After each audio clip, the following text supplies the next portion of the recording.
Assalamualaikum warahmatullahi wabarakatuh. Bismillah walhamdulillah wassalatu wassalamu ala rasulillah la hawla wa la quwata illa billah amma ba'da. Pemirsa dimanapun Anda berada, salah satu dasar diwajibkannya puasa adalah firman Allah subhanahu wa ta'ala di dalam surat Al-Baqarah ayat 183 disebutkan Bismillahirrahmanirrahim.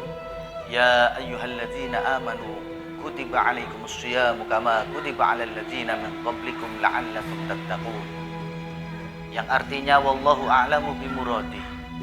Wahai orang-orang yang beriman, diwajibkan atas kamu sekalian berpuasa sebagaimana diwajibkan atas orang-orang sebelum kamu agar kamu bertakwa.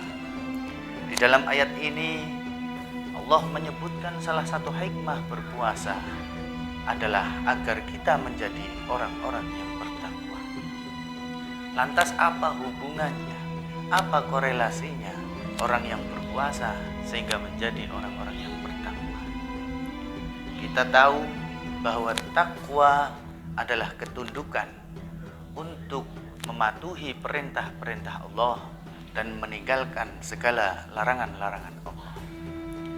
Ketundukan ini tentunya berawal dari kesadaran diri sebagai hamba ciptaan Allah subhanahu wa ta'ala, dan atas dasar akal yang sehat, pikiran yang jernih yang tidak tercampur dengan hawa nafsu.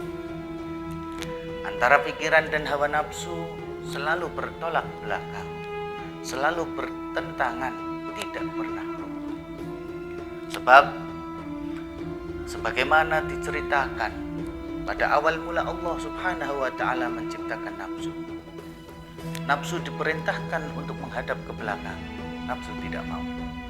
Nafsu diperintahkan untuk menghadap ke depan, tidak mau. Diperintah untuk menghadap ke kanan, tidak mau.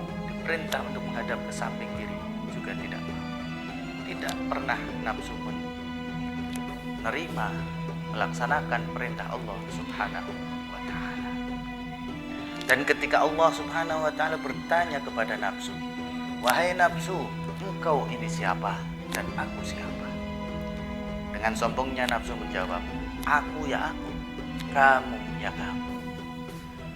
Sebaliknya ketika Allah subhanahu wa ta'ala menciptakan akal, akal dipanggil oleh Allah subhanahu wa ta'ala, disuruh menghadap ke belakang, disuruh menghadap ke depan, menghadap ke samping kanan dan ke samping kiri. Akal selalu menuruti apa yang diperintahkan Allah subhanahu wa ta'ala. Dan ketika ditanya oleh Allah subhanahu wa ta'ala, wahai akal, engkau ini siapa dan aku siapa? Dengan sopan dan penuh ketundukan, akal menjawab, engkau adalah Tuhanku yang maha agung, sedangkan aku adalah hambamu yang dhaif.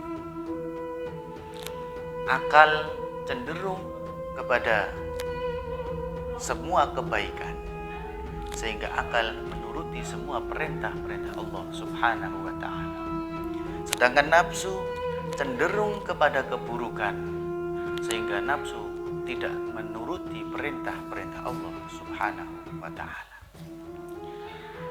Pemirsa dimanapun Anda berada, di saat inilah, di bulan suci Ramadan, saat manusia kaum muslimin berpuasa, nafsu ini diuji oleh Allah subhanahu wa ta'ala.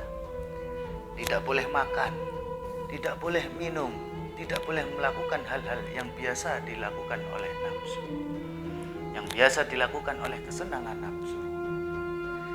Maka di bulan Ramadan ini, karena nafsu tidak dipenuhi keinginannya untuk makan, tidak dipenuhi keinginannya untuk minum, dan hal-hal yang lain yang disukai oleh nafsu, maka nafsu itu semakin lemah.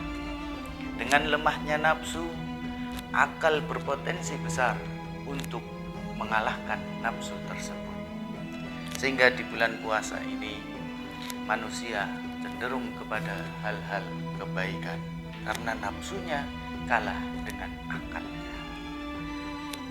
Bukti yang terjadi Ketika kita berpuasa, maka mendadak rajin bertadarus Al-Quran. Ketika di bulan Ramadan, kita mendadak rajin untuk sholat berjamaah, melaksanakan sholat tarawih di masjid dan musola-musola.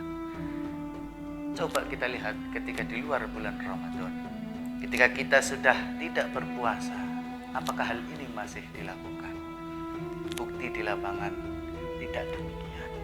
Ketika lepas bulan Ramadan, yang tadinya rajin bertadarus semakin melemah, tidak lagi mau bertadarus.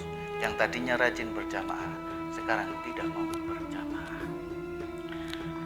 Pemirsa, dimanapun Anda berada, inilah yang menjadi faktor orang berpuasa menambah keimanan, menambah ketakwaan kepada Allah Subhanahu wa Ta'ala.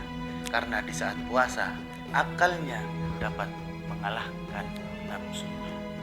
Mudah-mudahan kita menjadi manusia yang sempurna, sehingga akal kita bisa selalu mengalahkan nafsu kita untuk dapat meningkatkan ketakwaan kita kepada Allah Subhanahu wa Ta'ala. Amin amin ya rabbal alamin. Wallahul muwaffiq ila aqwamit thoriq. Wassalamualaikum warahmatullahi wabarakatuh.